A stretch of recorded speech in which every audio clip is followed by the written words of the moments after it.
বিসমিল্লাহির রহমানির রহিম। মাধ্যমিক স্তরের পদার্থবিজ্ঞান অংশে আমরা শব্দ তরঙ্গ নিয়ে আলোচনা করছি। প্রথমে আমাদের আলোচনায় আছে সরল স্পন্দন গতি। তো সরল স্পন্দন গতি কাকে বলে? এটা হলো যদি কোনো গতিশীল বস্তু তার গতিপথের অর্ধেক সময় একদিকে আর বাকি অর্ধেক সময় যদি ঠিক তার উল্টা দিকে চলে, তাহলে সেই গতিকে বলা হবে সরল স্পন্দন, মানে স্পন্দন গতি। অর্থাৎ আমি এইরকম বুঝাচ্ছি যে এখান থেকে একটা বস্তুকে আমরা ঝুলে দিয়েছি, এই যার সাথে এটা ঝুলে দেওয়া হয়েছে সেখান থেকে এটা এই দিকে যাচ্ছে, আবার কিছুক্ষণ পর এই দিকে যাচ্ছে। এই যে বস্তুটা দুই দিকে দুলতেছে, বস্তুটা দুই দিকে দুলতেছে, এই যাওয়া আসা করার ফলে এই বস্তুর গতিকালের অর্ধেক সময় একদিকে যাচ্ছে, এই দিকে যাচ্ছে, আর বাকি অর্ধেক সময় সে উল্টা দিকে যাচ্ছে। তো এই ধরনের গতিকে বলা হবে স্পন্দন গতি। আর একটা নির্দিষ্ট সময় পর পর এই গতিটা হয়, এই জন্য এই গতির নাম দেওয়া হয়েছে সরল স্পন্দিত স্পন্দন গতি।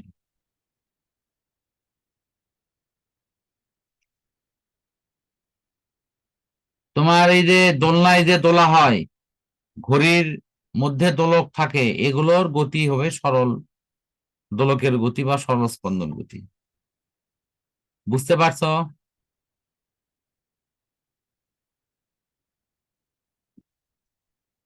আনমিউট করে কথা বলো, বলেছি এটা বুঝতে পারছো? এবং এখানে দেখো এই কথাগুলোই লেখা আছে, এই যে সরল স্পন্দন গতিতে। সরল স্পন্দন গতিতে তোমার যদি বলের ইকুয়েশন বলা হয়, তাহলে এটা হলো বলের ইকুয়েশন। বল এফ ইজিক্যাল টু মাইনাস কে এক্স। এখন এখান থেকে তোমার সমীকরণ পরীক্ষায় আসে, সেটা হলো টোয়াইস পাই কে ভাগ এম।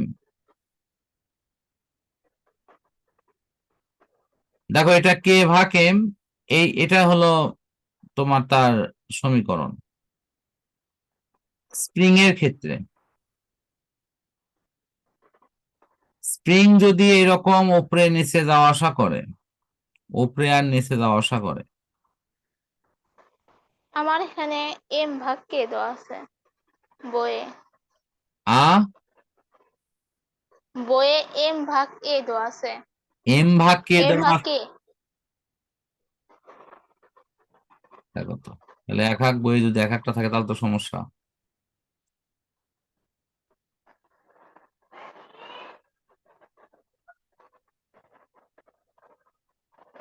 এটা এটা যেটা পড়াচ্ছে এটা এই এই ইকুয়েশন, এদের উপরে নিচে যাওয়া আসা করবে।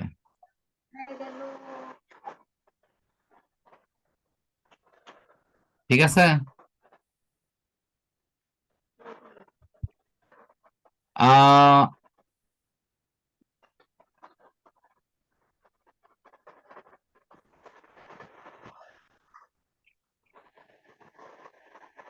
ওটা মূল বইয়ে এই ভুলটা আছে। আচ্ছা, তারপর দেখো এটা হলো সরল দোলকের সমীকরণ। এটা হলো টি ইজিক্যাল টু টোয়াইস পাই এল ভাগ জি।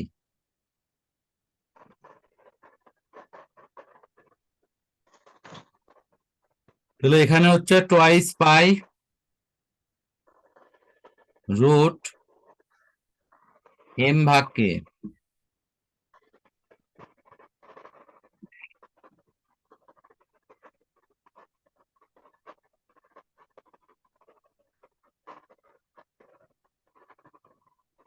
এরপর তোমার এখানে যে ইকুয়েশন গুলো দেখতে পাচ্ছ, এই যে স্প্রিং স্প্রিং দোলক উপরে নিচে যাওয়া আসা করতেছে, অর্থাৎ এর যাওয়া আসাটা এরকম দুই দিকে আর কি, উপরে এবং নিচে। এই স্প্রিং দোলক উপরে নিচে যাওয়া আসা করতেছে, এবং এই ক্ষেত্রেও তোমার ওই ইকুয়েশন হবে T is equal to root over m ভাগ কে, বুঝছো? আর এখানে যদি বল হয় তাহলে বলের মান হবে হলো মাইনাস কে এক্স। যদি কম্পাঙ্ক হয় তাহলে কম্পাঙ্ক হবে এই যে এফ ইজ ইকুয়াল টু 1 ভাগ টি, এটা হবে কম্পাঙ্ক। এভাবে বিষয়গুলো দেওয়া থাকবে। এরপরে হলো তরঙ্গ। তরঙ্গ হলো একটা পর্যাবৃত্ত আন্দোলন যা শক্তি এবং তথ্যকে এক স্থান থেকে অন্য স্থানে যেতে সাহায্য করে। এই যে আমি কথা বলছি, এই কথাটাও তরঙ্গ আকারে শক্তি আকারে তোমার কাছে গিয়ে পৌঁছচ্ছে, যদিও সেখানে মাঝখানে আমরা ইন্টারনেটের শক্তি বা অন্য কোনো শক্তির সাহায্য নিয়েছি, কিন্তু এটি কিন্তু এক স্থান থেকে অন্য স্থানে শক্তিকে ছড়াই দিতে সাহায্য করে। তাহলে তোমাকে যদি প্রশ্ন করা হয় তরঙ্গ কি, এটা একটা শক্তি পাঠানোর প্রক্রিয়া। সেই তরঙ্গ কি করে?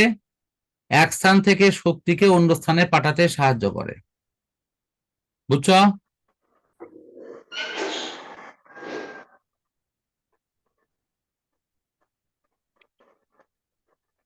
কথা বলো, বুঝতে পারছ? হ্যাঁ স্যার। এখন দেখো, তরঙ্গ যে শক্তি এক স্থান থেকে অন্য স্থানে শক্তি পাঠায়, আমরা এই শক্তিকে দুই ভাবে দেখে থাকি। একটা আপস এন্ড ডাউন, উপরের দিকে ওঠে নিচ দিকে নামে, আর একটা সামনে পিছনে যাওয়া আসা করে, অর্থাৎ এটা দুই দিকে যাওয়া আসা করে। তো এই নদীর ঢেউয়ের মতো উপরে নিচে যাওয়া আসা করে যেটা, সেটা হলো আর তরঙ্গ। আর যেটা সামনে পিছনে যাওয়া আসা করে সেটা হলো অনুদৈর্ঘ্য তরঙ্গ,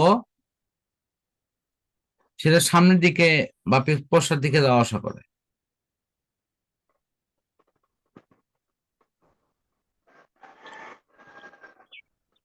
তুমি তাহলে এই তরঙ্গটা কি এটা একটু সংক্ষেপে দেখে নাও। এই যে আমরা সবাই তরঙ্গ দেখেছি, পানিতে ঢিল ছুঁড়ে দিলে, এটা একটু দেখে নাও, নিয়ে আমি তারপরের অংশ বুঝিয়ে দিচ্ছি। তরঙ্গ সংশ্লিষ্ট কিছু রাশি আছে, সেগুলো বুঝাই দিচ্ছি। আর এখানে যদি কোনো দাঁত বুঝতে প্রবলেম হয় তাহলে আমাকে প্রশ্ন করো।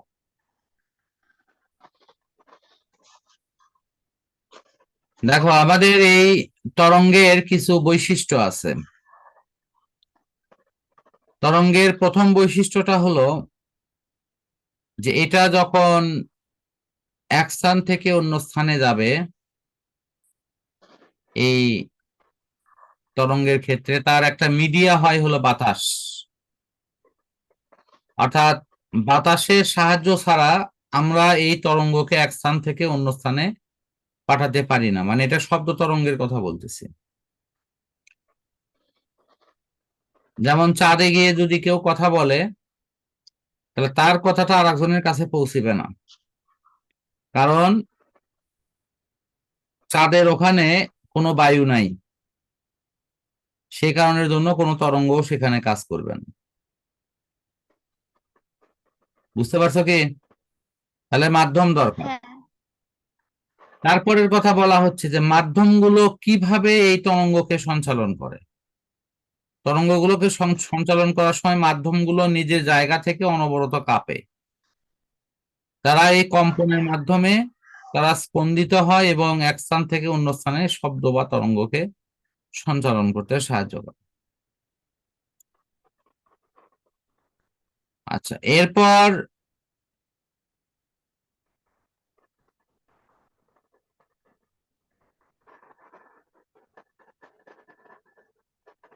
তোমার তরঙ্গের ভেতরে শক্তি এক স্থান থেকে অন্য স্থানে যেতে পারে, অর্থাৎ তরঙ্গের মধ্যে যে শক্তি আছে মনে করো শক্তি এই বিন্দুতে আছে, এটা অটোমেটিক্যালি এই বিন্দুতে চলে আসতে পারে, আর এটাকে নিয়ে আসার সময় এর বিস্তার যত বেশি হবে তার শক্তি তত বেশি হবে। এখন তোমার মনে হতে পারে স্যার বিস্তারটা কি, আমি বিস্তারটা একটু এঁকে দেখাচ্ছি। এটা হলো এরকম যে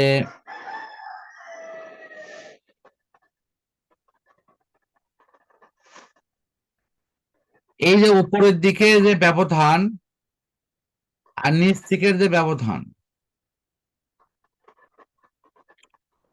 এই দুইয়ের মধ্যে পার্থক্যকে বলা হয় হলো বিস্তার।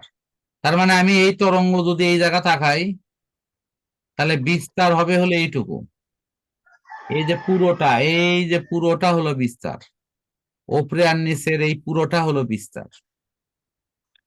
এই তরঙ্গ উপরের দিকে এইটুকু,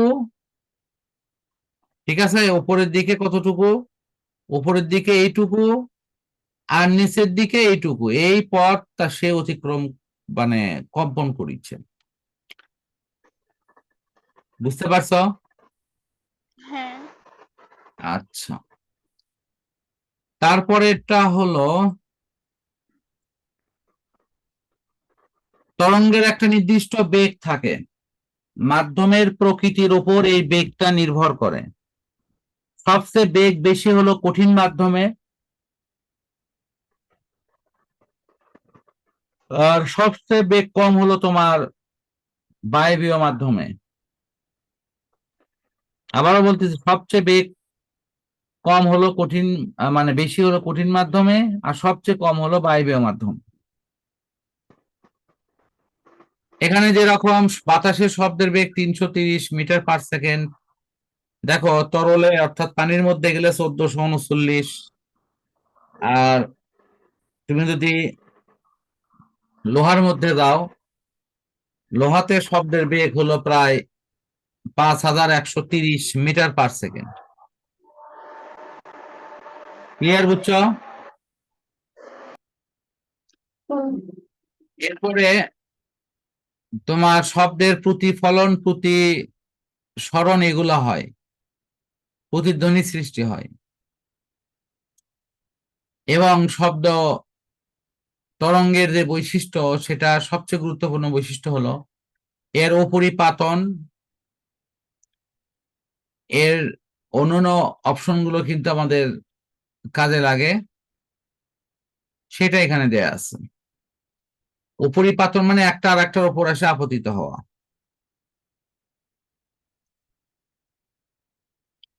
তরঙ্গের প্রকারভেদ, তরঙ্গ মূলত দু প্রকার। একটা হলো এই যে দেখো এইরকম ঢেউ ঢেউ, এই যেটা এইরকম ঢেউ ঢেউ, সেখানে এটা হলো উপরের দিকে আর এটা হলো নিচের দিকে, তাহলে একটা নিচে একটা উপরে, দুই দিকে তরঙ্গ যাওয়া মানে কণাগুলো যাওয়া আসা করে। এরকম দুই দিকে যাওয়া আসা করে অর্থাৎ আপস অ্যান্ড ডাউন যেটা হয় সেটাকে বলা হয় অনুপ্রস্থ তরঙ্গ। আর যেটা এই যে দেখো এখানে সংকোচন, আবার প্রসারণ, তারপর আবার সংকোচন, আবার প্রসারণ, আবার এখানে সংকোচন, এইরকম মাঝখানে প্রসারণ, আবার সংকোচন, প্রসারণ, এরকম পর পর যখন থাকে, তখন সেখানে মাধ্যমের কণাগুলো এই যে সামনে পেছনে যাওয়া আসা করে, এই দিকে আর এই দিকে যাওয়া আসা করে। এটাকে বলা হয় তোমার হলো অনুদৈর্ঘ্য তরঙ্গ। এই নিচেরটা হলো অনুদৈর্ঘ্য আর উপরেরটা হলো অনুপ্রস্থ, এরকম বিষয়গুলো।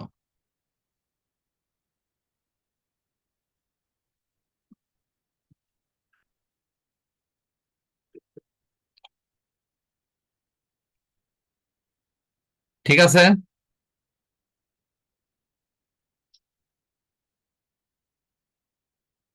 এটা ক্লিয়ার?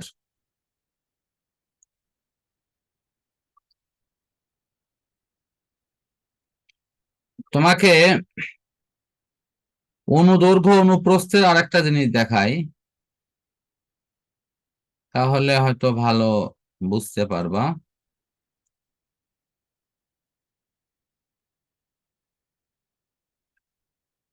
এখানে একবারে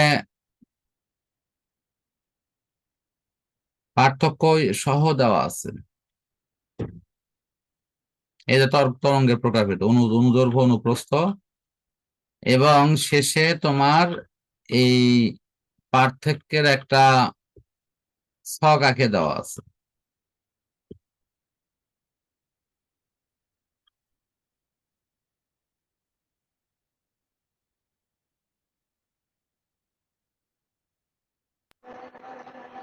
স্যার এটা কি পুরাতন বই? এটা আগের বই। ওটা আমি তোমার এখানে রাখলে তুমি নিজেই বুঝতে পারবা। এই হ্যাঁ, এই যে তরঙ্গের প্রকারভেদ,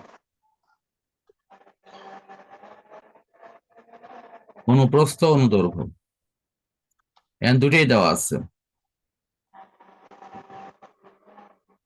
তারপর তার আগের বইয়ের ওই পার্থক্যের ঘরটা করে দেওয়া আছে।